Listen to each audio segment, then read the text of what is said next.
Academia Daniel. Formando líderes en ciencias, gobierno y servicio. A través de la verdad de verdades. Nuestra misión: Formar líderes en ciencias, gobierno y servicio a la sociedad bajo una cosmovisión bíblica. Nuestra visión: Transformar a la sociedad boliviana con valores y principios bíblicos aplicados en las diversas áreas del conocimiento científico. Nuestros pilares: Formación de líderes, investigación, representación y defensa. Sean todos ustedes bienvenidos. Buenas noches a todos, sean bienvenidos. Esta noche tenemos el enorme privilegio de poder tener como un panelista al licenciado Fernando Gainza en lo que es esta cátedra libre de economía desde una perspectiva bíblica. La Academia Daniel, como ustedes ya han escuchado, tiene la visión y la misión de poder llegar a esas personas que necesitan y quieren ofrecer su servicio al Señor, pero lo más importante, aplicar la ciencia bajo la cosmovisión bíblica. Y bueno, ahora vamos a proceder a la presentación de lo que es la hoja de vida del ingeniero Fernando Gainza. Él es licenciado en Ingeniería Comercial, con mención en Economía, Escuela Militar de Ingeniería, tiene un diplomado en Política Liberal en el Instituto Libre Empresa, una maestría en Gestión Pública y Gobierno en la Universidad Privada de Bolivia. Actualmente es gerente general de la empresa exportadora VIEX International Trading SRL, con amplia experiencia en proyectos a nivel municipal. Es activista cívico en plataformas de defensa a la vida y la familia, líder de la Escuela del Reino y fundador de la Academia Cristiana Renuevo, donde imparte clases de política, filosofía, economía, historia y todas desde un enfoque liberal clásico. Forma parte del movimiento político conservador continental, las 5 reformas y el Centro de Liberalismo Clásico de América Latina. Claro que sí, gracias. Mientras tanto, Fernando, si puedes ir haciendo una introducción para que podamos ya poner las diapositivas, por favor. Claro que sí. Bueno, vamos a hablar de un tema muy importante que tiene que ver con la economía, ¿no? Cómo está diseñada la economía desde una perspectiva bíblica. Hay un diseño de la economía en la palabra de Dios y la vamos a poder escudriñar en la Biblia con versículos bíblicos. Les voy a pedir que algunos de ustedes, para hacerlo un poquito más participativo, puedan ayudarme con las lecturas. Las vamos a proyectar ahí.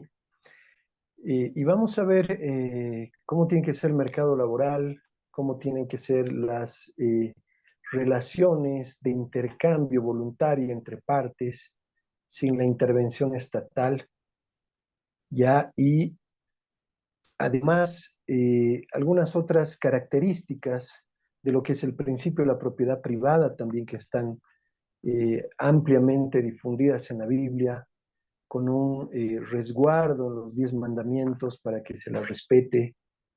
Las vamos a ver también en el aspecto de que esta propiedad privada tiene que ser profundizada, tiene que ser ampliada, porque Dios quiere que seamos prósperos, ¿no? En la Biblia hay una prosperidad que tiene que ver con el propósito, un propósito de establecer el reino de Dios en el reino de los cielos en medio de la tierra. Y también vamos a hacer una referencia a cómo debe ser el gobierno civil desde la perspectiva bíblica, cómo tiene que ser la justicia, porque todo esto va entrelazado con el tema económico justamente. Entonces, bueno, dicho todo esto, podemos ya empezar. Vamos a hablar, como habíamos dicho, la economía desde una perspectiva bíblica. Así que arrancamos. Buenas noches. El primero, porque el reino de los cielos es semejante a un hombre dueño de un campo que salió al amanecer a contratar obrero para su viña. Segundo, habiendo convenido con los obreros en 1 denario al día, los envió a su viña. Salió también como a la 3:00 hora y vio que otros estaban en la plaza desocupados. Y les dijo: id también vosotros a mi viña y os daré lo que sea justo. Y ellos fueron. Salió otra vez como a la 6:00 hora y a la 9:00 hora e hizo lo mismo. También alrededor de la 11:00 hora salió y halló que otros estaban allí y les dijo: ¿por qué estáis aquí todo el día desocupados? Les dijeron: porque nadie nos ha contratado. Les dijo: y también vosotros a la viña. Al llegar la noche, dijo el señor de la viña a su mayordomo: llama a los obreros y págales el jornal. Comienza desde los últimos hasta los primeros. Entonces vinieron los que habían ido cerca de la 11:00 hora y recibieron cada uno 1 denario. Y cuando vinieron los primeros, pensaron que recibirían más, pero ellos también recibieron 1 denario cada uno. Al recibirlo, murmuraron contra el dueño del campo, diciendo: estos últimos trabajaron 1 sola hora y los has hecho iguales a nosotros, que hemos soportado el peso y el calor del día. Pero él respondió y dijo a uno de ellos: amigo, no te hago ninguna injusticia. ¿No conveniste conmigo en 1 denario? Toma lo que es tuyo y vete. Pero quiero darle a este último como a ti. ¿No me es lícito hacer lo que quiero con lo mío? ¿O tiene envidia porque soy bueno? Así los últimos serán primeros y los primeros últimos. Genial. Bueno, esta es una parábola muy interesante. Podemos ver que hacen una analogía y dice que el reino de los cielos es semejante a un hombre dueño de un campo que salió al amanecer a contratar obreros para la viña. Ya están hablando de un dueño, de un propietario, de un bien, ¿no? Podría ser, dice aquí claramente de un campo, ¿ya? Y dice que salió al amanecer a contratar obreros para su viña. Miren, solo en este versículo la cantidad de cosas que hay. Primero, la analogía de que el reino de los cielos es semejante a un hombre dueño de un campo. Hablamos de un propietario que tiene su bien inmueble, su activo, su terreno, y que sale a contratar obreros para su viña. Ya no vemos acá una intervención del Estado. Él va, necesita obreros, bueno, sale de madrugada y los va a contratar para que desde temprano puedan trabajar en su viña. Dice el versículo 2: habiendo convenido con los obreros en 1 denario, los envió a su viña. ¿Con quién se pone de acuerdo? Con los obreros. Fija el salario por un día, que era 1 denario. Ya, entonces acá nosotros podemos constatar que según la Biblia existe la libre contratación. No hay un ministerio de trabajo o no lo vemos al César ahí regulando que por qué 1 denario, por qué no 2, ni siquiera cuántas horas tiene que trabajar la gente. Este es un acuerdo mutuo entre partes de libre y consentida voluntad. En el verso 3 dice: salió también como la 3:00 hora, es decir, posterior a la primera contratación, y vio otros que estaban en la plaza también desocupados. Y les dijo: y también vosotros a mi viña y os daré lo que sea justo. Y ellos fueron. Miren algo curioso acá, ni siquiera ellos le preguntan: ¿y cuánto es lo justo para vos? Querían trabajar y directamente se fueron, ni siquiera preguntaron el salario. En el versículo 5, salió otra vez como la 6:00 hora y a la 9ª hora hizo lo mismo. También alrededor de la 11ª hora salió y halló que otros estaban allí y les dijo, ¿por qué estáis aquí todo el día desocupados? Y le dijeron, porque nadie nos ha contratado. Él les dijo, y también vosotros a la viña. Al llegar la noche, dijo el señor de la viña a su mayordomo, llama a los obreros y págales el jornal. Comienza desde los últimos hasta los primeros. Entonces vieron los que habían ido cerca de la 11ª hora, ¿ya?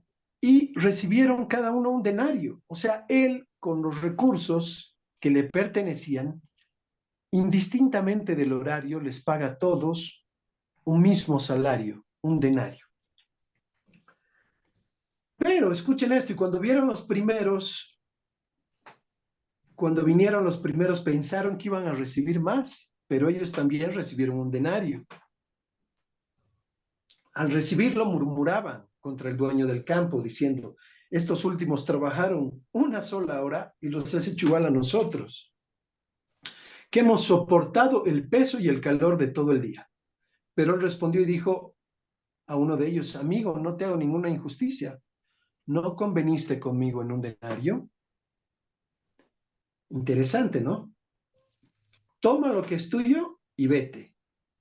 Pero quiero darle a este último igual que a ti. ¿Acaso no me es lícito hacer lo que yo quiera con lo mío? ¿O tienes envidia porque soy bueno? Imagínense que acá hay una libertad realmente económica. Él puede definir el salario, obviamente con el consentimiento de cada uno de ellos, las horas de trabajo, la libre contratación, es un propietario, podemos ver que es un empresario y que el empresario, ¿quién es el que da empleo? No vemos al César contratándolos, vemos a una persona, dueño de una viña, un capitalista, llamémoslo, porque bueno, ¿qué es capital? ¿Qué es el capitalista? Aquel que usa capital para producir. ¿Y qué son capitales? Son factores de producción que generan riqueza. Ya, entonces, podemos ver que él le dice claramente, no me es lícito hacer lo que yo quiera con lo mío. Ya, como muchas veces acá en Bolivia no nos es lícito hacer lo que nosotros queramos con lo nuestro. Y ahí te das cuenta que nuestras libertades económicas están totalmente comprometidas, están restringidas, ¿ya? Pero hay que ver, ¿no? Le dice, o no tienes envidia porque yo soy bueno. Y ahí están los sindicalistas, ¿no ve? Que por qué le das a él más que a nosotros o por qué les das igual que a nosotros. Y ese sindicalismo acá, vemos que es malo. No se organizan en contra del dueño para quitarle sus cosas. Le dicen, no seas envidioso, toma tu plata y vete.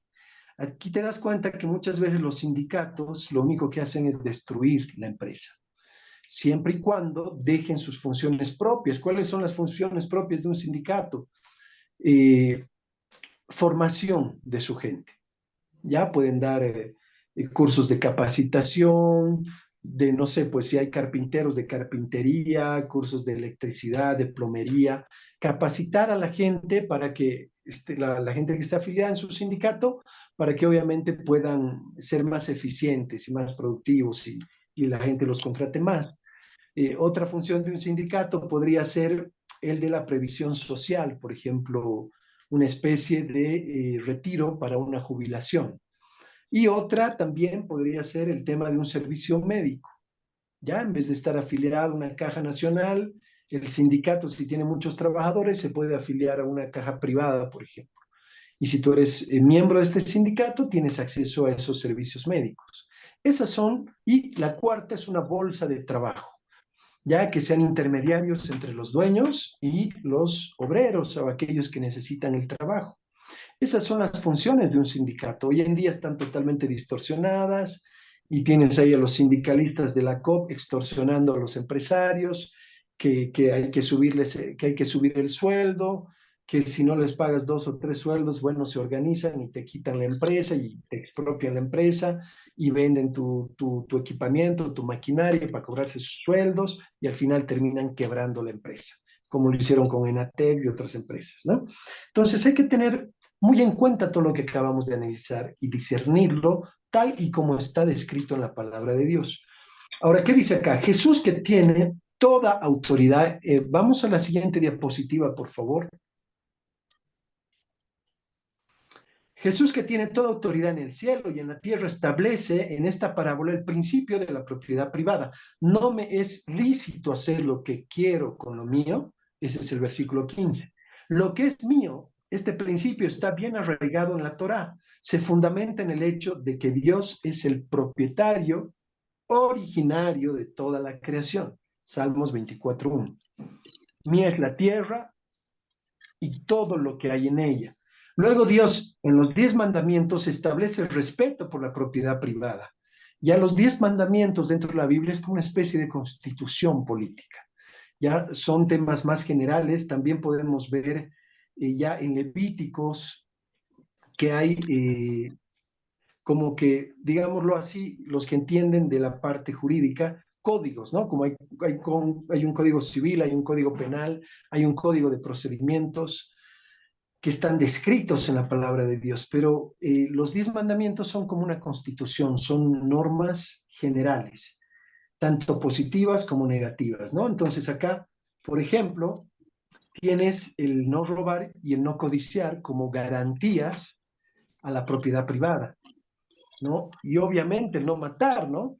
Si alguien te quiere extraer algo y te mata, obviamente está penado por la ley de Dios. Y en manera muy sabia Jesús resume a los 10 mandamientos y todo el Torá en el Nebim, que son los profetas, y el Kubim, que son los escritos, la ley y los profetas. En 2 grandes mandamientos, en Mateo 22:37, Jesús le dijo: amarás al Señor tu Dios con todo tu corazón, con toda tu alma, con toda tu mente. ¿Ya? Y este es el grande y el primer mandamiento, y a tu prójimo como a ti mismo. En eso se resume la ley y los profetas. Si tú amas a Dios, vas a ser temeroso, vas a respetar sus mandamientos. Y si amas a tu prójimo, bueno, no le vas a robar, no le vas a acariciar, no le vas a matar, no le vas a mentir, etc. ¿Ya? Seguimos, por favor, con la siguiente diapositiva. ¿Podrían silenciar sus micrófonos, por favor, todos los que no tengan el micrófono silenciado, para que no tengamos ningún tipo de interferencia, por favor? Seguimos entonces. El hombre es dueño de una porción de la tierra, tiene propiedad que no le pertenece al Estado civil o al rey. Quien niega este principio niega al Creador su derecho originario del cosmos, que se establece como idolatría. Punto 2. El trabajo de los hombres involucra un acuerdo o un contrato voluntario entre el dueño del negocio, y en este caso el agricultor o el dueño del campo, y los obreros, y establece las condiciones de pago y otras estipulaciones que podemos notar en el versículo 2, que el hombre dueño del campo entró en un convenio, un contrato con los obreros, de pagarles a cada uno un denario. Ese vendría a ser su jornal por el día. Además, en el versículo 7 reconfirma que él es el dueño de la tierra y que contrató los servicios de los obreros para que trabajen en su vida. El rey, el príncipe, el magistrado o el gobierno civil no están en la vista dentro de este versículo. En absoluto, no hay un pago mínimo fijado por el rey o por el César o por el gobierno civil. El contrato es algo personal y privado entre partes. Y eso es algo muy importante que lo podamos notar. Adelante, por favor, con la siguiente diapositiva.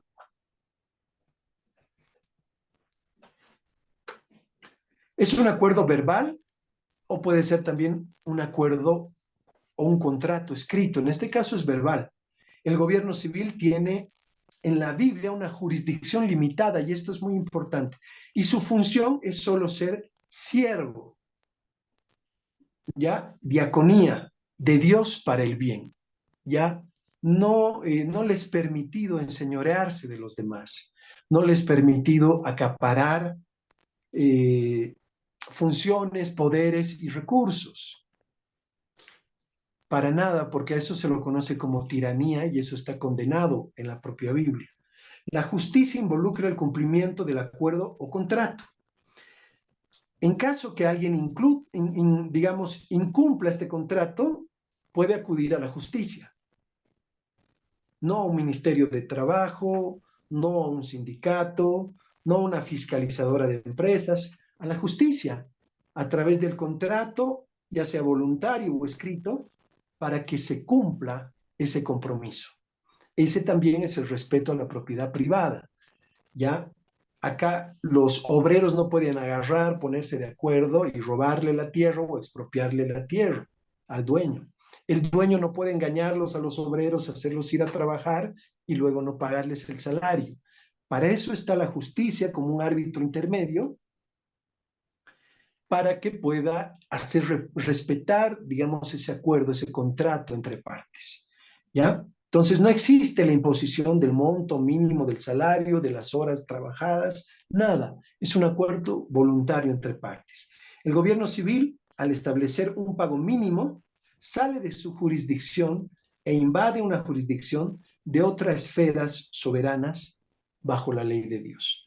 Otra esfera que es privada. Hemos dicho, las esferas del gobierno tienen que ver con la justicia, ahí entra, tiene que ver con la seguridad y tiene que ver con las obras de infraestructura.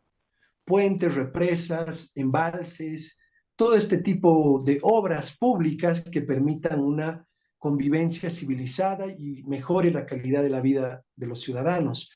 Pero nada más, no se le autoriza al Estado a hacer empresas, a meterse a regular la economía, a cobrar altos impuestos, ya a meterse a impartir educación, salud, etcétera, etcétera, etcétera, porque se van a dar cuenta que todo lo que el Estado o el gobierno hace fuera de sus funciones propias, las hace muy mal. Son altamente costosos sus servicios e ineficientes también.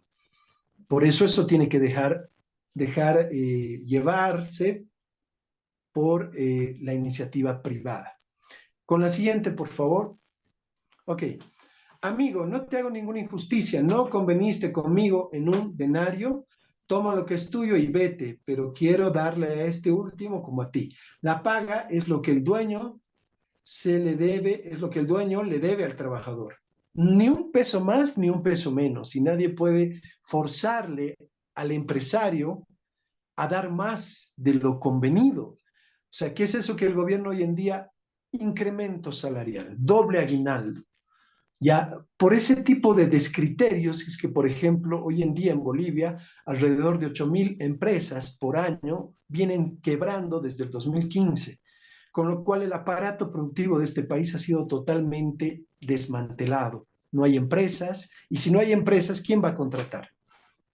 Nadie contrata, la gente está desocupada, ya hay desempleo por donde tú veas, la gente está emprendiendo de manera informal, salen a vender lo que pueden para generar algunos recursos para su subsistencia. ¿Quién echó a perder todo esto? Fue el gobierno por interferir en una esfera privada que se la conoce como economía.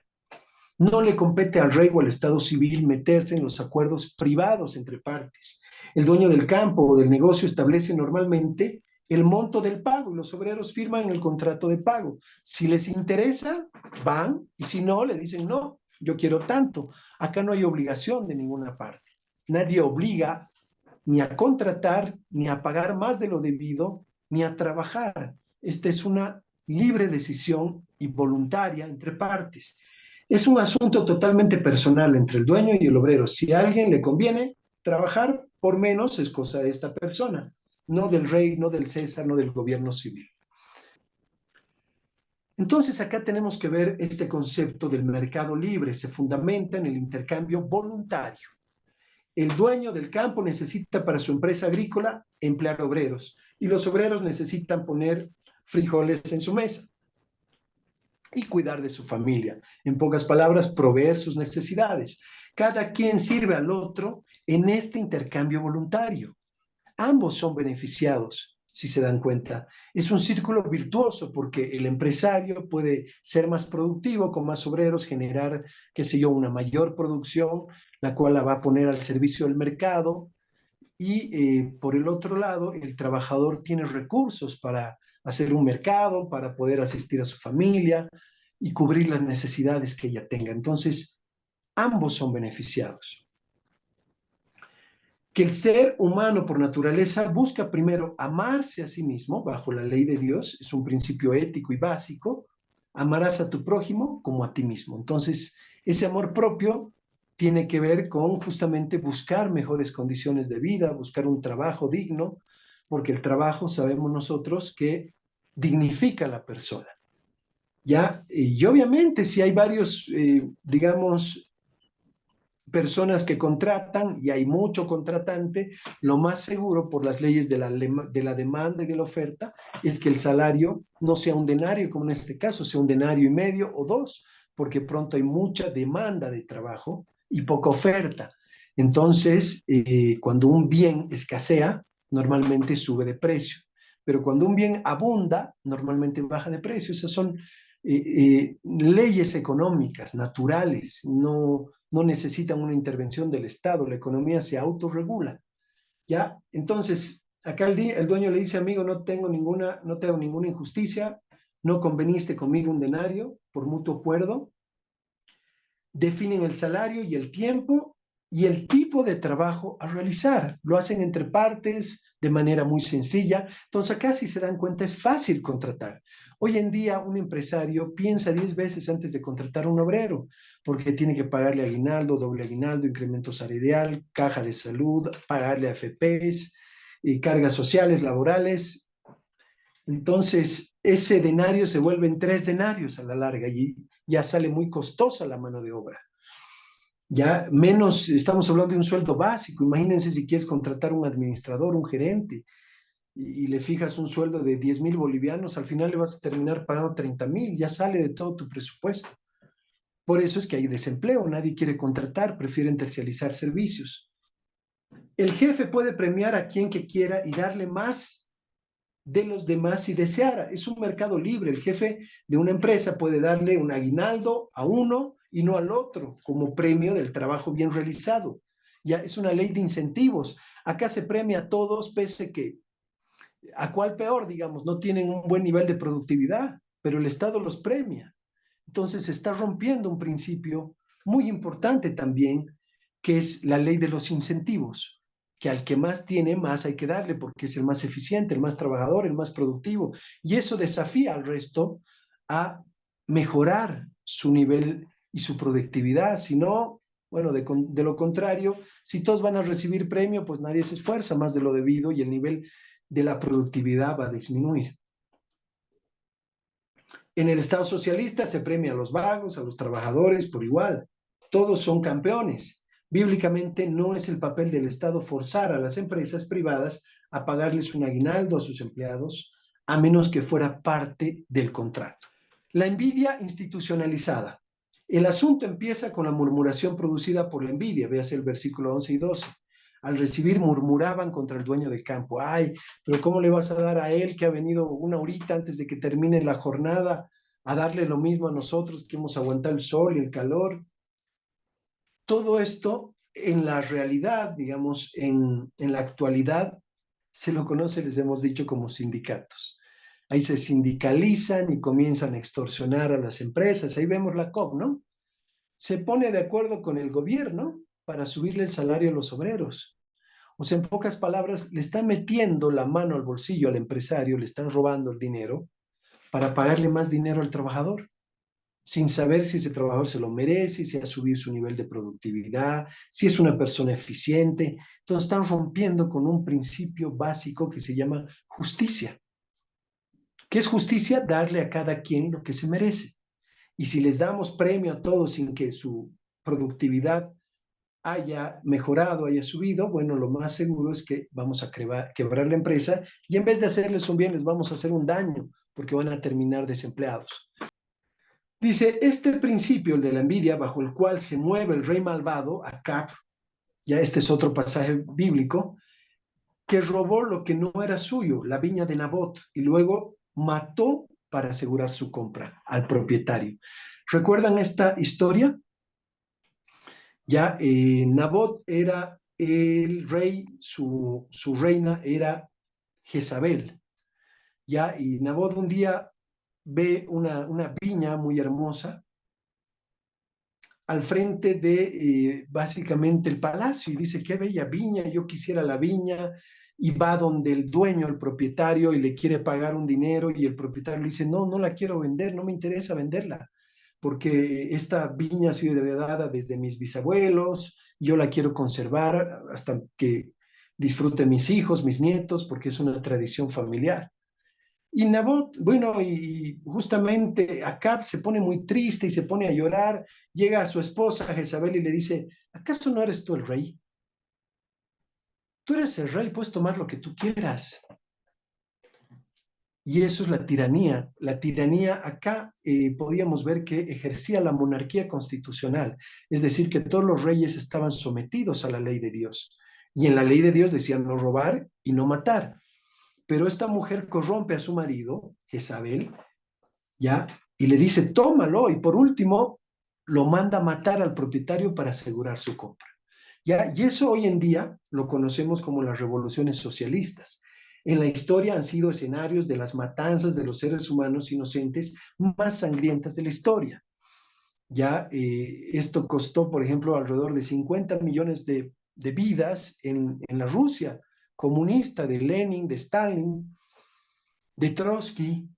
Crearon los gulags y mataron a toda la gente aquella que se oponía a ese sistema tiránico que ellos querían establecer. Lo mismo pasó en China, con Mao Zedong, 65 millones de personas se murieron de hambre porque Mao Zedong comenzó a regular con su famosa planificación central, a decirle a todos lo que tenían que producir, a qué precio vender, cómo hacer, etcétera, etcétera, restringiéndoles sus libertades. Al final después vino una gran plaga y todos se murieron de hambre.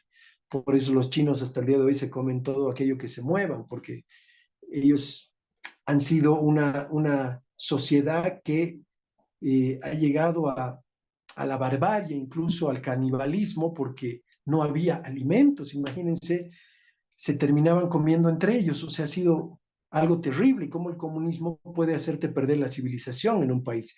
Lo mismo podemos ver actualmente en Haití. La gente se ha vuelto caníbal. Ahorita Haití es una anarquía total, un país ingobernable, y la gente se está comiendo entre ellos. Es algo terrible lo que está sucediendo. Entonces eso hacen los comunistas, ¿no? En el nombre del pueblo y ayudar a los pobres, entre comillas, expropian, quitan las propiedades de las personas a la mala, a la fuerza, matando, robando. Y eso es terrible. Eso Bastiat lo llamó expoliación, y hay dos tipos de expoliación. La expoliación primera es, digamos, la de un delincuente común que quiere venirte a robar algo. Ya, si vos encuentras un delincuente en tu casa, te das cuenta que estás ahí, lo más seguro es que agarres, no sé, por lo que puedas un palo y lo saques a palazos, porque se ha entrado a robar en tu propiedad, ¿no es cierto? Y la ley te ampara. Pero acá el problema es cuando el Estado es el que te expropia. Y lo hace a través de la propia justicia y con el propio monopolio de la fuerza te saca y te quita tu derecho. ¿Ahí a quién puedes acudir? Ahí estás en una tiranía porque en realidad no se está respetando los derechos y los principios constitucionales, fundamentales, no solo en la Biblia, el no robar, el no matar, etcétera, sino también la propia constitución de los países. Y ahí tenemos al presidente Arce queriendo hacer justamente eso, queriendo expropiar las propiedades, que si tú no puedes justificar de dónde tienes la casita o el departamentito que tienes, bueno, te lo pueden quitar, o con esa ley que quiere aprobar de ganancias ilícitas, pueden, no sé, alguien decir que te ha visto robando, que eres un narcotraficante sin ninguna prueba, y pueden venir y quitarte todo lo que tienes, ¿no? Entonces, esas son leyes abiertamente tiránicas.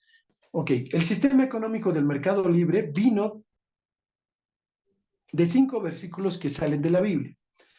Primera Timoteo 5:8, Segunda Tesalonicenses 3:10, Mateo 25, Lucas 19 y Mateo 20. Podríamos agregar a estos textos el libro de Proverbios, que establece los principios básicos de un capitalismo bíblico. Definimos capital como el total del patrimonio activo menos pasivo, que incluye el dinero, el oro, la plata, el efectivo, las cuentas bancarias, los negocios, tierras, utilaje o instalaciones, herramientas, maquinarias de trabajo, materias primas y bienes intermedios. A todo esto le llamamos capital. Entonces, ¿Por qué los marxistas nos han metido en la cabeza que ser capitalista es malo? Cuando ustedes vean los países más prósperos, su PIB,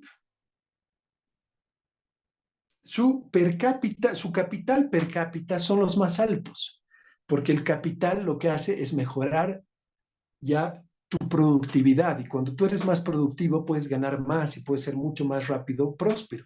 No es lo mismo labrar la tierra con una picota y una pala que hacerlo con una retroexcavadora. Ya se dan cuenta, ¿por qué? Porque obviamente estas maquinarias y todo hacen que tu nivel de productividad suba. Bueno, acá vemos el proverbio de la hormiguita en el capítulo 6, versos 6 al 8, dice: sigue los principios básicos del capitalismo, siendo ella, que es más sabia que los socialistas y vividores que viven de los regalos del gobierno, ella trabaja duro en el verano, dice la Biblia. Ahorra y acumula capital. Bienes, en este caso, su comidita, una fórmula bíblica para el capitalismo bíblico. Trabajo, más tiempo adecuado, más ahorro, más libertad. Y la protección de no ser descapitalizado por ladrones, fraudes privados o por el Estado socialista, que es el que te roba y te expropia. Un sistema político que permite la libertad y trabajo honesto sin ningún tipo de altos gravámenes o impuestos grandes que los descapitalicen. Todo esto va a dar igual a la acumulación de capital. Con este capital, el hombre o la mujer o la familia sabia compran tierras, plantan empresas, compran herramientas, equipos necesarios para capitalizar su negocio con el fin de proveer para su familia y establecer una herencia para sus hijos y los hijos de sus hijos. Eso dice Proverbios 13:22. La Escritura enseña la importancia de la propiedad privada, desde luego. Dios es el dueño del mundo, en el Salmo 50:12 lo dice así, pero el Salmo 115:16 dice: los cielos son los cielos del Eterno y ha dado la tierra a los hijos de los hombres. Esto indica que el deseo que expresa Dios de cada familia es que sea dueña de una porción de su tierra, de su propiedad, o en otras palabras, un arriendo a largo plazo de lo que le pertenece a Dios. El octavo mandamiento, no hurtarás, demuestra la importancia de la propiedad privada para Dios. El 10º mandamiento, no codiciarás. No dice que ni siquiera nos dice que ni siquiera debemos pensar en robar. ¿Qué es la codicia? La codicia te abre una puerta a decir, no solo a la envidia, yo quisiera eso que tiene. El codiciar ya es un sentimiento mucho más profundo que solo la envidia, y es un deseo de arrebatar. Y acá la Biblia claramente dice: no codiciarás ni el asno, ni la mujer, ni nada de todo lo que sea de tu prójimo. Con eso está rompiendo básicamente la expropiación, o está rompiendo todo aquello que tenga que ver con el hurto o el robo, como una garantía para la propiedad privada. La palabra de Dios ordena que todas las medidas y estándares sean precisos, consistentes y permanentes para prevenir la estafa a los clientes. Eso habla en Levítico 19, del 35 al 36. Aquí se prohíbe estafar o defraudar a otros, en el versículo 13. También se prohíbe mover los marcadores que definen las fronteras de la tierra de uno, y el mentir en cualquier asunto concerniente a la ley, Deuteronomio 19, del 14 al 20. Todas estas y muchas otras leyes fueron diseñadas para proteger a las personas y a su propiedad. Solo piense, si una persona tiene al menos un pedazo de tierra y no tiene deudas ni impuestos, puede poner una carpa, plantar un jardín, una viña, y así sobrevivir con los ingresos relativamente modestos que le genere una huerta que pueda poner en esa tierra. Incluso puede que esto sea una gran oportunidad para comenzar una lucrativa granja o una pequeña empresa. Ya comenzar a generar, a producir con su trabajo y comenzar a prosperar. Una hermosa profecía acerca de la vida en la tierra después del regreso de Cristo dice que se sentará cada uno debajo de su vid y debajo de su higuera, y no habrá quien lo amedrente. Eso está en Miqueas capítulo 4. Cuando dice su vid y su higuera, se refiere a ellos, que a ellos estarán en su tierra, en su propiedad, sin que nadie los amedrente. No vengan, no sé, unos interculturales a robarse las estancias de nadie, o una, no sé, un edicto judicial que te venga a expropiar tu tierra. Muchas de las parábolas de Jesús fueron historias acerca del dinero y transacciones, a pesar de que su punto principal siempre fue espiritual. Él no habría utilizado como ilustraciones las transacciones financieras si éstas fuesen inherentemente malas. Por ejemplo, en la parábola de los talentos, Mateo 25:14, y en la parábola de las minas, Lucas 19:12, el patrón esperaba que sus sirvientes utilizaran su dinero para generar ganancias sin decirles cómo o dónde invertirles, excepto aquel que al final le dijo que aquello que no habían producido ganancias deberían al menos haberse depositado ese dinero en un banco para que generen un interés. Los sirvientes que invirtieron y produjeron ganancias fueron alabados y recompensados por su patrón. ¿Se acuerdan esa palabra? Esa es la parábola de los talentos. Al que más tiene, más se le dará. El primero empezó con 5 y dice que tenía mucha capacidad, porque a cada uno se le dio según su capacidad. El dueño sabio a quién darle y a quién no. Y aquel que era más capaz empezó con 5 y terminó con ¿cuántos talentos? ¿Alguien me puede responder? Para ver si están atentos, si no se están aburriendo. ¿Con cuántos talentos arranca el primero y después con cuántos termina?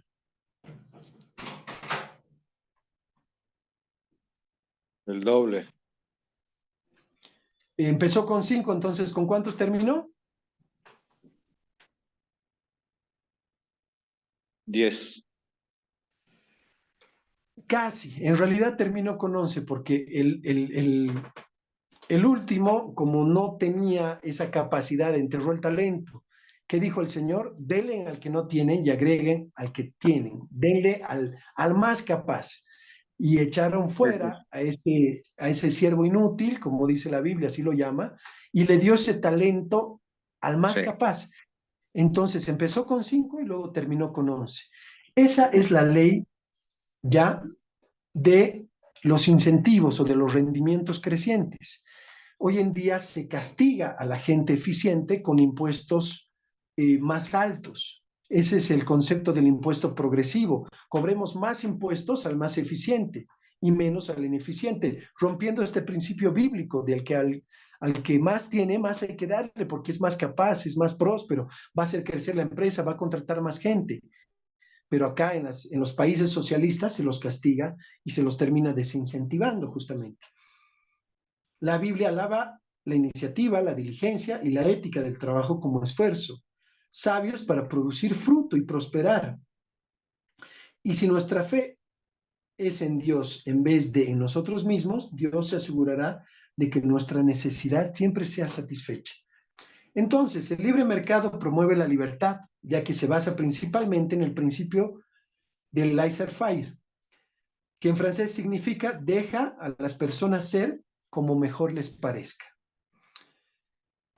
Ya a veces, parafraseando, en pocas palabras, no intervenga el Estado, que entre ellos se las arreglen. Fue originalmente explicado y promovido por el economista escocés Adam Smith, que se lo conoce como el padre del liberalismo en su gran obra La riqueza de las naciones, publicada en 1776.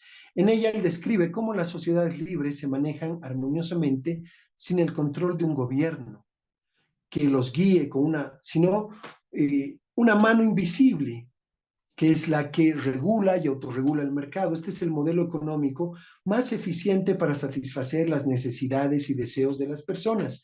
Smith es considerado el profeta del libre mercado, pero los principios más relevantes que él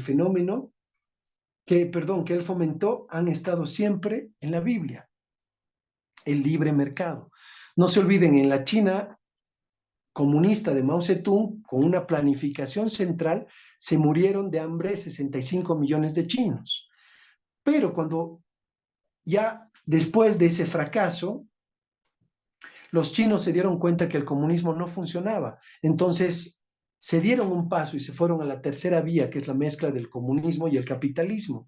Ahora existe el libre mercado en lo económico, pero son comunistas en lo político. Eso se lo conoce como tercera vía. Y gracias a la aplicación del capitalismo en lo económico, China sacó a más de 850 millones de chinos de la extrema pobreza. ¿Ya? ¿Por qué? Porque es un diseño bíblico.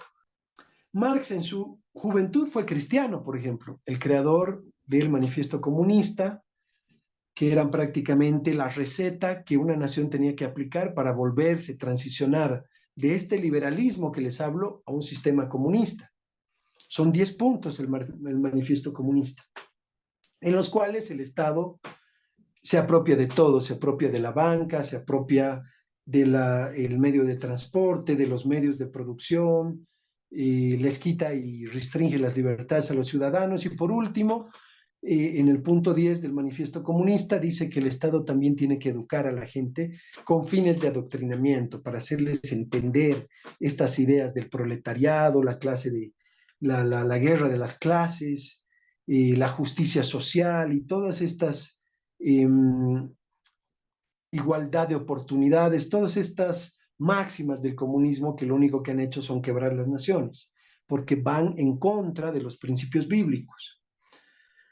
Posteriormente negó su fe y este hombre se volvió satanista, imagínense, confesó, un satanista confeso, escribió un libro dedicado a Satanás con el título de El primer revolucionario. ¿Y saben qué fue el primer revolucionario? Fue Satanás, y hizo una revolución en el cielo porque quería arrebatarle el trono a Dios.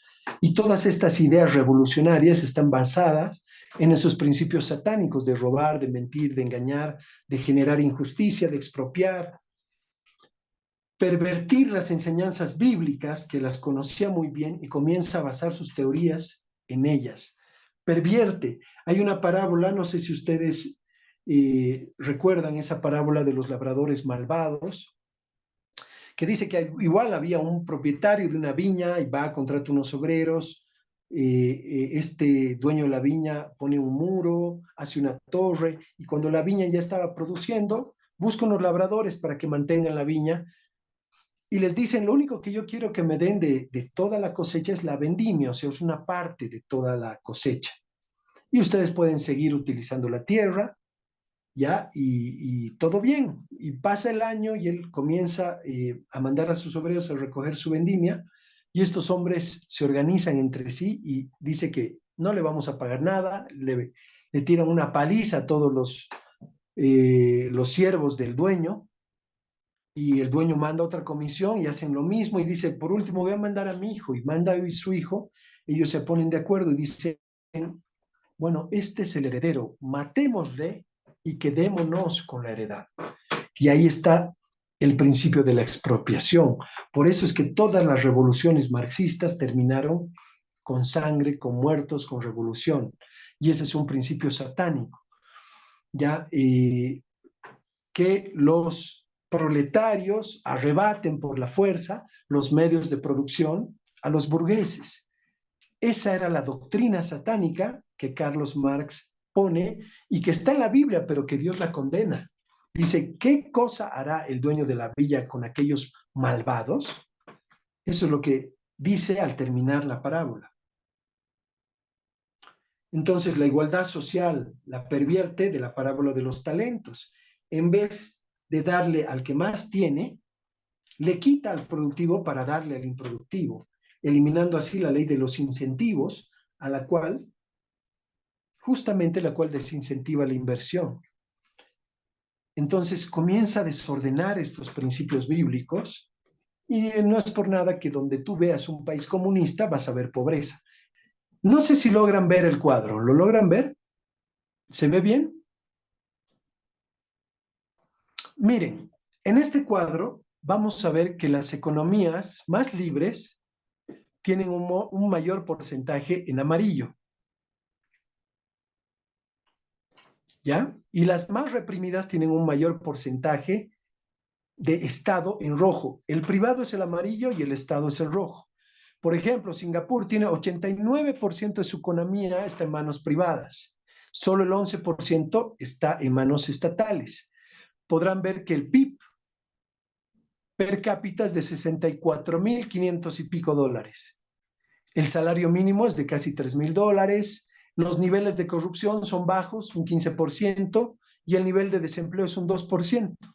Ahí tenemos una de las economías más libres, Singapur, luego está Nueva Zelanda, Suiza, Austria, Irlanda, recién Estados Unidos.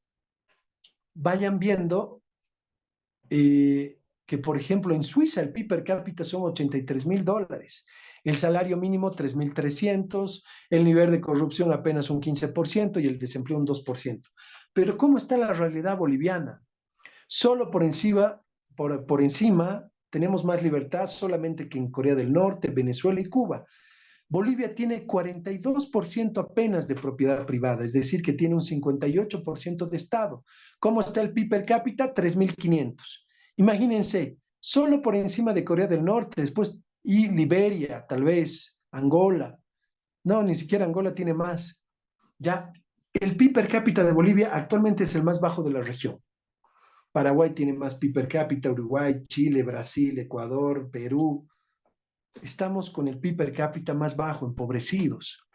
¿Cuánto es el nivel de salario mínimo? $300. El nivel de corrupción, vean esto, 71% de cada $100 que entran a la economía, 71% son robados por los estatistas. Como podrán ver, a mayor Estado, ya, mayor corrupción, porque la corrupción es inherente al Estado. Entonces, si tienes un Estado más grande, vas a tener un mayor nivel de corrupción.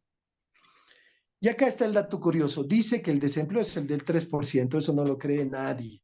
Acá debemos estar como un desempleo mínimo como el de Cuba, un 20% o más. Ya, así que ese es un dato típico de los comunistas mentirosos que cocinan los datos a través del INE para que no muestren su fracaso comunista.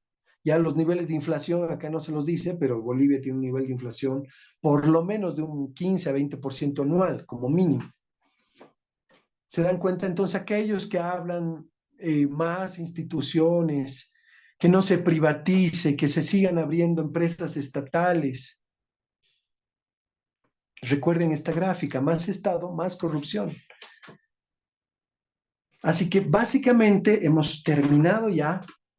Les agradezco a todos. La siguiente, por favor, diapositiva. Con esto hemos terminado la exposición. Aquí vemos que el diseño para la economía es un mercado libre, es un gobierno limitado y principalmente un respeto por la propiedad privada. Esa es la fórmula para que una nación salga de la pobreza y se embarque a los puertos de la prosperidad. Muchas gracias. Si hay alguna consulta, alguna pregunta, los escucho. Buenas noches. Abrimos los micrófonos en la área técnica para quienes puedan levantar la mano y hacer uso de la palabra. Y mientras tanto, Fernando, en todo lo que expusiste y según la perspectiva bíblica, ¿cuál sería la función del Estado?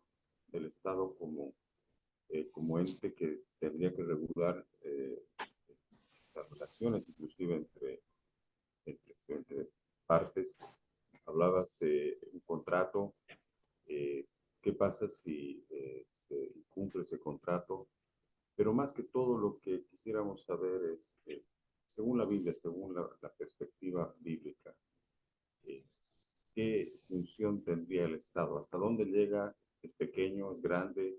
¿De qué manera? ¿Hasta dónde llega su responsabilidad? Te explico, de acuerdo a la gráfica que hemos visto, un Estado aparatoso, tiránico como el de Corea del Norte, ya, miren, tiene a la gente miserable con $600 de PIB per cápita, su sueldo básico es de $1, ya raya en el absurdo, pero así es, 86% es pura corrupción y 16, mucho más de desempleo. ¿Cómo va a haber 16%? Yo creo que hay mucho más de desempleo, ya. Entonces, el gobierno tiene que ser limitado en cuanto a sus funciones, poderes y recursos. ¿Cuáles son sus funciones? Justicia, seguridad y obras de infraestructura, y nada más. El resto debería dejarlo en iniciativa privada. Ya, la educación tiene que estar en manos de los privados. Ya, Marx dijo hay que tomar la educación con fines de adoctrinamiento. Entonces, nuestros profesionales, sobre todo en las ramas de las ciencias sociales como economía, derecho, sociología, comunicación social, etcétera, ciencias políticas, salen todos con un adoctrinamiento marxista, todos resentidos contra el imperio, contra los capitalistas, y con esa mentalidad obviamente nunca van a prosperar porque siempre son las víctimas, porque el imperio les robó todo, porque los españoles saquearon el país, porque Chile nos quitó el mar, porque ahora nos quitó el Silala, y siempre tenemos una formación de perdedores. Y ese no es el propósito de una formación. Ya nosotros los bolivianos podemos ser tan hábiles como cualquier otro, sin ninguna restricción. ¿Ya? Entonces, ¿por qué tenemos que caer en esas mentiras de que no podemos ser prósperos? Les doy un ejemplo. En la época liberal, de los gobiernos liberales de 1900 a 1929, alguien ha debido escuchar de uno de los varones del estaño, ya que era Patiño, era un hombre, un cochabambino, un hijo natural que ni siquiera fue reconocido por su padre, que trabajó primero con los varones del estaño, y ahí aprendió el tema de la minería, el negocio de la minería, y después él se fue a abrir su propia mina. Se casó con una mujer algo acomodada, él era pobre, y esta mujer le dio todas sus joyas y todas las joyas que su madre le había regalado desde pequeña y le había heredado, y con eso él vendió todo eso y compró una mina. ¿Y quién diría que llegó a dar en la veta más grande de la mina de estaño más grande del mundo? Fue increíble, y de pronto, con todo el esfuerzo, el trabajo, llegó a ser uno de los hombres más prósperos de la historia de la humanidad. Se codeaba con los grandes varones de la industria en Estados Unidos, y él llegó a ser el varón del estaño, uno de los hombres más ricos del continente sudamericano, sin duda alguna. Externalizó el capital boliviano a Alemania, Inglaterra, compró a Estados Unidos, compró minas en África, hizo grandes desarrollos, progresos, abrió caminos, trajo trenes, abrió escuelas, hospitales, todo desde el sector privado, porque fue un hombre 100% próspero. Yo escuchaba a García Linera decir: ay, ¿quién es el nuevo Patiño de hoy en día que se llevó toda la riqueza? Es falso, no se llevó toda la riqueza. Simplemente se llevó su dinero porque él lo produjo. La riqueza tú no la cosechas del cielo, la trabajas. Ya no es que él hizo riqueza y nos dejó pobres a nosotros, eso es una mentira. El que se hizo rico a costillas del Estado fue García Linera, él se robó la plata a los bolivianos. El otro produjo un dinero que estaba bajo tierra y ahí no sirve para nada. Él trajo la tecnología, el know-how, contrató gente, abrió mercados, puso una industria. ¿Por qué no puso refinerías en Bolivia? Porque las ideas marxistas llegaron posteriormente. A partir de 1929 ya venían las ideas marxistas, trotskistas, leninistas, estalinistas, de expropiar, de robar la propiedad privada, y él tuvo que ir a invertir y poner fundiciones en países que daban garantías por la propiedad privada, como Alemania, Inglaterra y Estados Unidos. Las hubiera puesto acá en Bolivia, pero él sabía que ya llegaban los comunistas, amigos de lo ajeno, a robarse todo, ¿no? Y lo terrible es que es un robo con todas las de la ley, porque lo hacen desde el Estado. No lo hace como un delincuente común que viene y te roba, sino que usan el monopolio de la fuerza para ejercerte el robo. Y eso es terrible porque no puedes ni siquiera acudir a la justicia, porque eso es legal. Ya, es legal, pero no justo. Y todo eso, miren dónde llevó a Venezuela. Venezuela tiene el 70 más o menos 68% de Estado, 26% sector privado, su salario mínimo apenas es $5, su PIB per cápita de un país tan rico como Venezuela apenas son 4.000, la corrupción es del 82%, el desempleo es del 44%, cuando este país era uno de los países más prósperos del continente, solo después de Estados Unidos. Imagínense, en 20 años de chavismo y ahora madurismo, en lo que han convertido a Venezuela, un país miserable, donde vemos a los venezolanos vendiendo dulces, limpiando vidrios, totalmente deshumanizados, sin dignidad. Los han vuelto mendigos. O sea, Dios nos dijo en la Biblia que iban a haber pobres, siempre tendrán pobres, pero nunca dijo que fueran tantos. y los comunistas aman tanto a los pobres que los terminan multiplicando, ¿no? Eso, querido Ricardo, si hay alguna consulta más. Quería decir, buenas noches. Quería decir que el tema me parece muy, muy importante para seguir profundizando y despertando. Es como volver a releer las Sagradas Escrituras, que ha sido utilizada por la ideología marxista también. Yo estudié Biblias hace muchos años y participé en toda la línea de América Latina de la lectura bíblica y tatán, pero con el tiempo me di cuenta que esa lectura era sesgada y estaba al servicio de esta ideología perversa. Entonces, Sí, se llama la ¿sí? teología de la liberación, se llama, es una teología de izquierda que justamente corrompe a los líderes de la iglesia y justo son ellos desde los púlpitos que imparten el marxismo y entregan a sus ovejas a los lobos rapaces. Exactamente, pero en América Latina había un gran movimiento de la cual yo era parte, que era la lectura bíblica. Incluso hay una revista que se llama Ribla, y realmente estas líneas cruzaban este enfoque. Y hace un año atrás yo me retiré de todo ese espacio, pero asistí a un encuentro que hubo latinoamericano, y solo un biblista tuvo el coraje de decirle a los otros biblistas que las lecturas de la Biblia estaban sesgadas y ideologizadas, y que en vez de ayudar a crecer en la conciencia y en la humanidad al pueblo, habíamos ayudado a someter a la esclavitud. Entonces, volver a releer desde este contexto, porque este es el contexto que hay ahora, que hay que volver a releer un texto tan antiguo, pero al mismo tiempo tan nuevo para encarnarlo en la realidad. Así que me parece un tema bastante interesante y muy agradecida, realmente. Me alegro. Dios bendito que hayan podido aprender algo hoy día. Espero que haya sido así.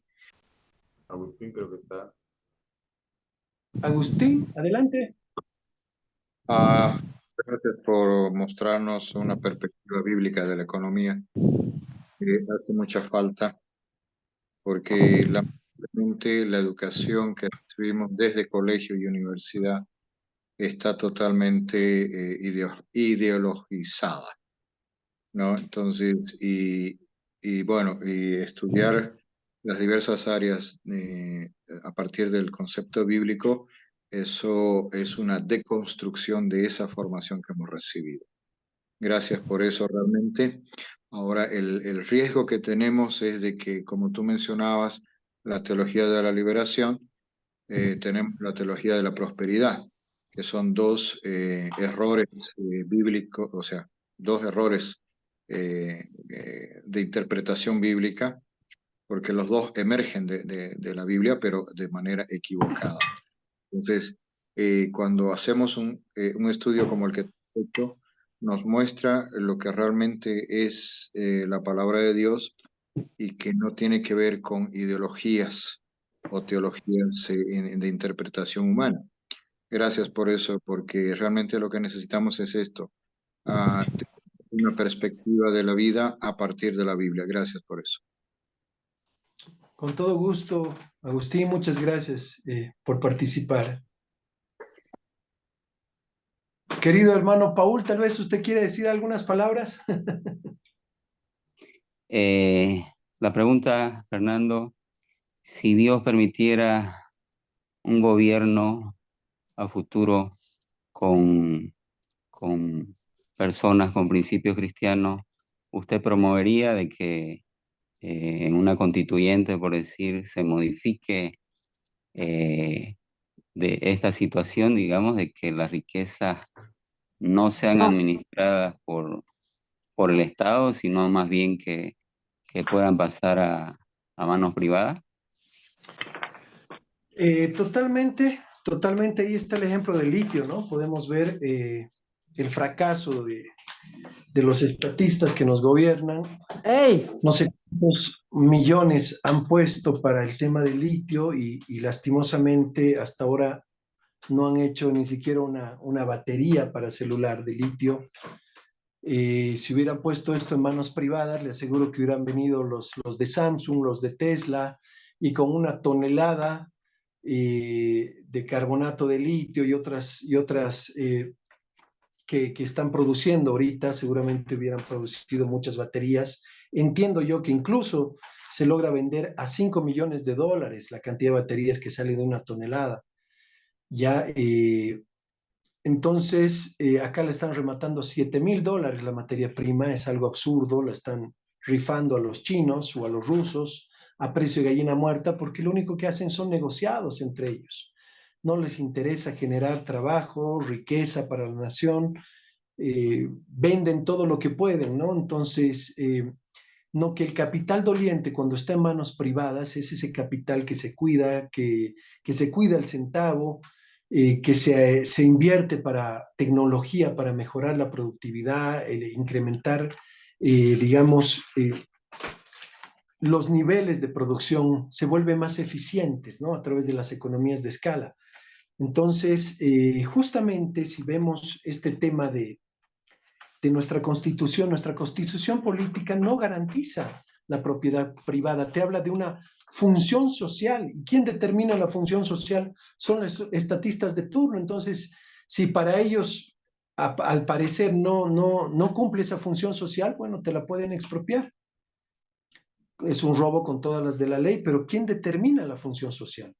La función social de la propiedad privada es la capitalización de la nación, porque nosotros queremos una nación con propietarios, no con proletarios, con gente dueña de su tierra, que si usted quiere emprender puede agarrar esa garantía y sacar un financiamiento del banco, o la puede alquilar, o puede hacer el goce y el disfrute, debería estar garantizado y no depender de la función social, que ese es el nuevo pretexto de los socialistas para expropiarte de tu tierra.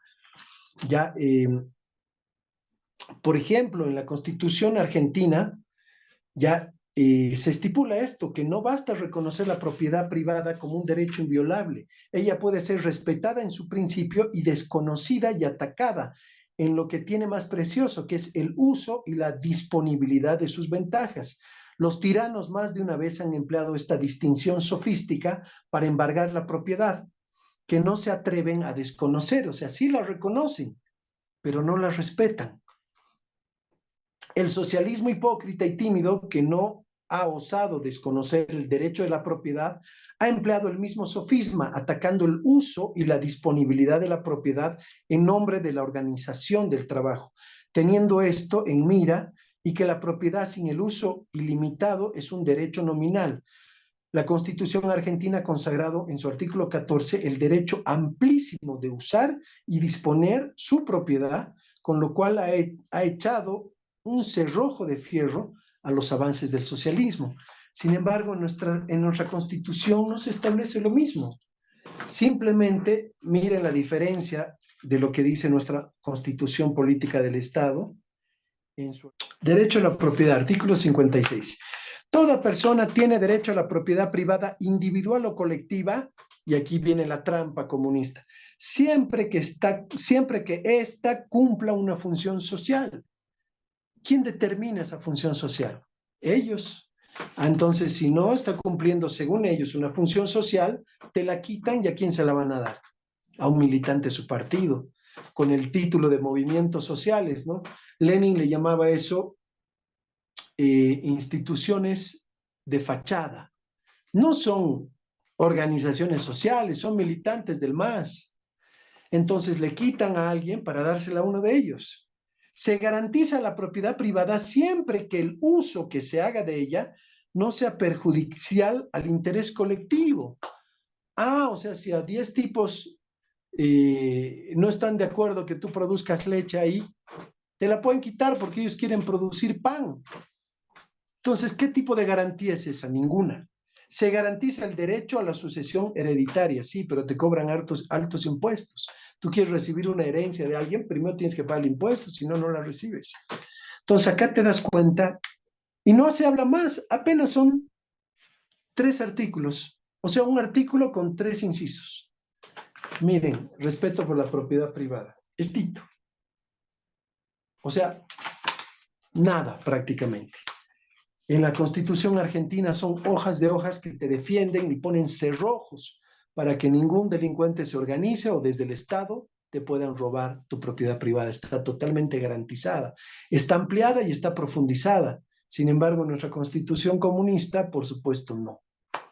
Y les doy como testimonio que justamente yo tengo una propiedad ahí en el Palomar, un terreno, y el otro día tenía que ir a sacar una vista rápida de derechos reales.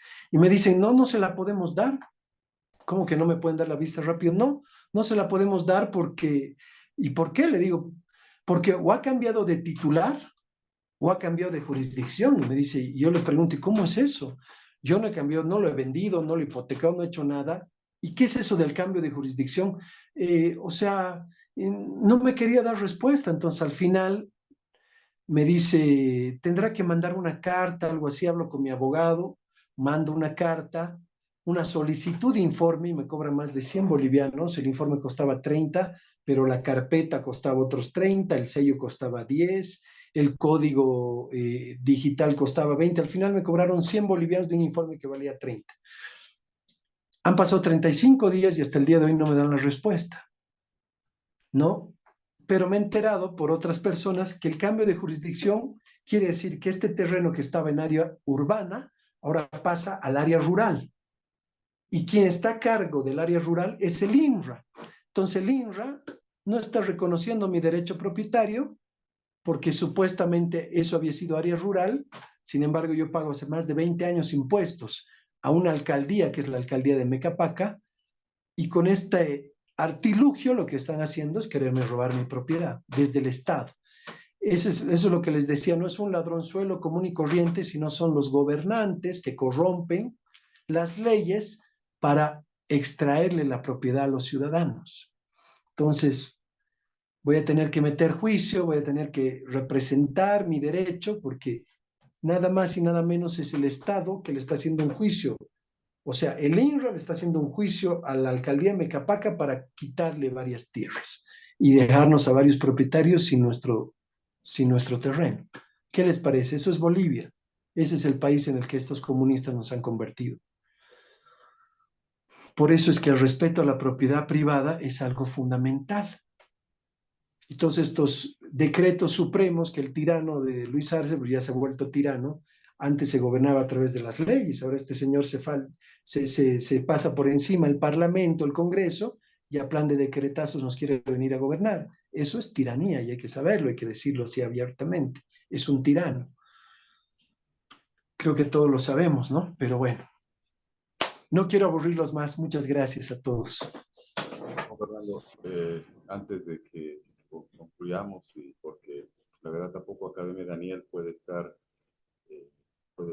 indiferente y ser indiferente al tiempo que está viviendo Bolivia, a la época en la que estamos entrando. Nos falta 1 año y medio para las elecciones, y justamente con todo lo que tú compartías, quisiéramos saber, y es una pregunta que seguramente muchos se van a hacer, ¿qué perspectiva, qué podemos hacer, qué se puede hacer para que el próximo gobierno pueda implementar todo lo que hoy día, por ejemplo, hemos aprendido? Entiendo que va a ser un cambio muy, muy drástico, muy, muy radical, no va a ser fácil, pero ya en lo práctico, ¿cuál sería el primer eslabón para poder hacer que en Bolivia haya un cambio? Y no hablo de otra cosa, sino de simplemente decir cómo podemos aplicar la perspectiva bíblica de la economía en nuestro país. ¿Qué tenemos que hacer para hacer eso? No sé si para terminar, porque no podemos quedar exentos de hablar un poco sobre la actual situación de Bolivia y del contexto latinoamericano, ¿no? Entonces, Fernando, por favor, para terminar, si nos puedes dar un poco esto. Claro que sí. Bueno, es una pregunta amplia, ya te la voy a responder de manera sintética, lo más concreto posible, lo que hay que hacer es cambiar el sistema, porque estamos en un sistema social, mercantilista, comunista, donde les he demostrado con datos, con cifras, y que el 76% de toda la economía se las llevan los políticos, no las roban, por eso estamos tan empobrecidos. Pero tendríamos que cambiar, justamente ponerle límites al gobierno, ya limitar al gobierno. Eso es lo que hizo la Constitución de Estados Unidos. Estados Unidos se fundó liberal clásica, ya, y tenía una constitución sencilla, ya no nuestra constitución que tiene tantos artículos. La diferencia de la constitución nuestra y la de Estados Unidos es que el pueblo estadounidense es el soberano y le dice al gobernante lo que tiene que hacer y se lo estipula en una constitución y le pone además 27 enmiendas para resguardar a la sociedad civil de una posible tiranía. Entonces, el sistema no le permite al gobernante hacer lo que quiera. Si el gobernante comienza a ir en contra de los 3 derechos fundamentales que como hijos de Dios y liberales clásicos creemos son los únicos 3 derechos: el derecho a la vida, a la libertad y a la propiedad privada, y no hay más derechos. El rato que el gobierno comienza a vulnerar estos derechos, para los cuales en realidad el gobierno ha sido escogido para garantizar estos 3 derechos, que nadie te mate, que nadie te robe y que nadie te limite tu propiedad, que nadie te la expropie, que nadie te esclavice y que nadie te mate.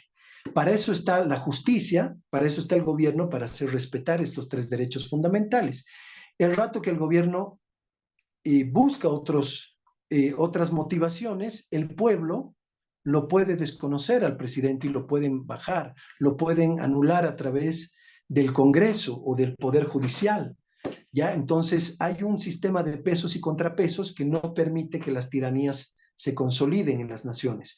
Si quisiéramos hacer eso en Bolivia, deberíamos hacerlo. Hay que cambiar toda esta constitución que ha sido aprobada en un cuartel a balazo limpio, ¿ya? Y ir a una constitución más liberal como la de Estados Unidos, donde sea el pueblo en el cual reside la soberanía y sea el soberano que le diga al gobernante cómo quiere ser gobernado, y no como la Constitución, que esta Constitución es el gobernante que le dice al pueblo lo que puede y no puede hacer.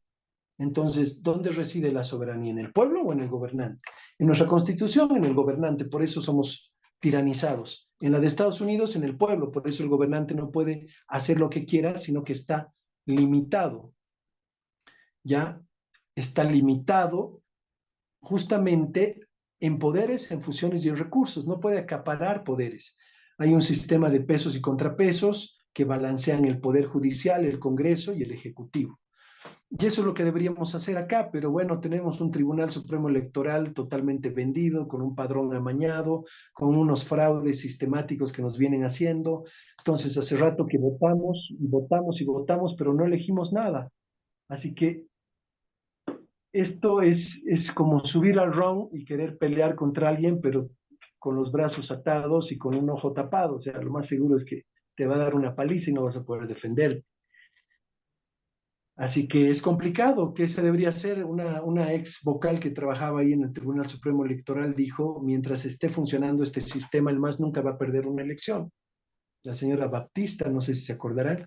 Entonces, ¿qué hay que hacer? Hay que cambiar las leyes, hay que buscar un gobierno de transición que pueda ordenar todo el Tribunal Supremo Electoral, que quita la ley 421, que es la ley de escaños, que favorece 60% de los escaños, se van a un 30% del área rural.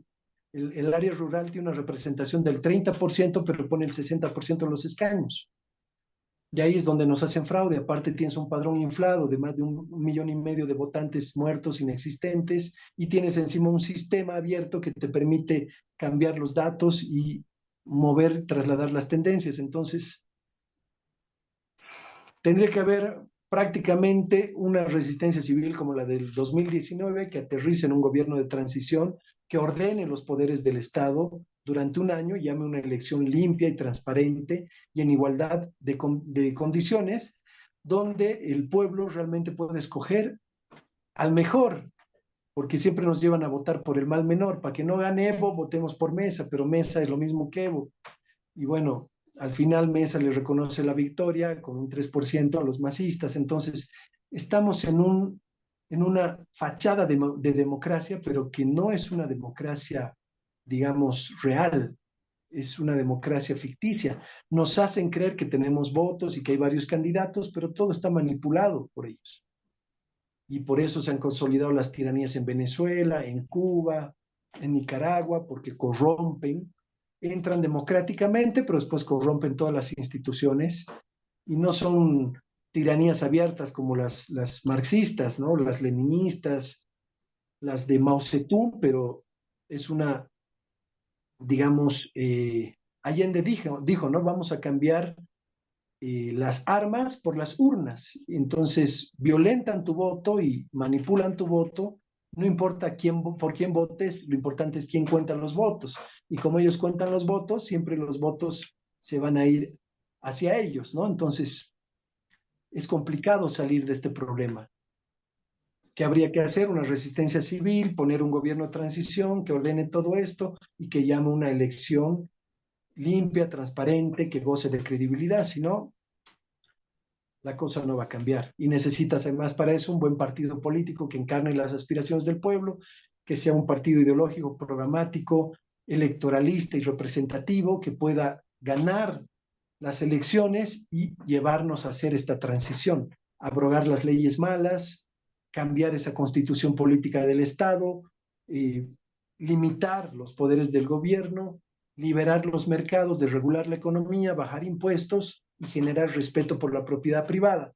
Ahí llegarían las inversiones extranjeras, el dinero, las empresas crecerían, se capitalizarían, comenzarían a emplear más las personas y eso nos iría generando un proceso de capitalización como nación y nos haría una nación próspera y libre, ¿no? Que eso es lo que se debería hacer en conclusión. No me quiero explayar más. Muchas gracias, querido Ricardo. Gracias a todos. Muchas gracias, Fernando. Simplemente complementando el momento que subamos al ring, sabemos que mayor es el temor en nosotros que el temor en el mundo y que David derrotó a Goliat con una sola piedra, ¿no? Bueno, estamos realmente complacidos por la presencia de todos ustedes, la excelente la excelencia en la cátedra que hemos tenido el día de hoy. Pero bueno, queremos terminar dando gracias a Dios por todo este tiempo y lo más importante, invitarlos también a ustedes que pongamos en nuestra agenda el poder pedir a Dios en este tiempo que viene, que seamos guiados por Él para poder inclusive saber qué es lo que tiene que pasar en Bolivia. Fernando ya dio una opción, vienen tiempos difíciles, pero vamos confiando en que Dios está con nosotros y confiamos en Él.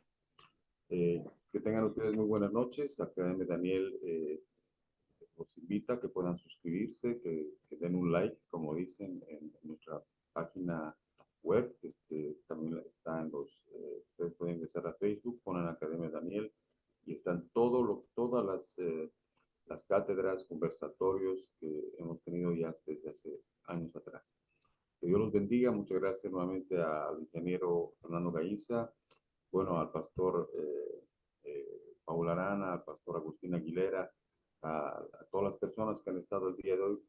Quiero nombrar a esas dos personas porque son parte también de lo que nosotros estamos en la Academia Daniel.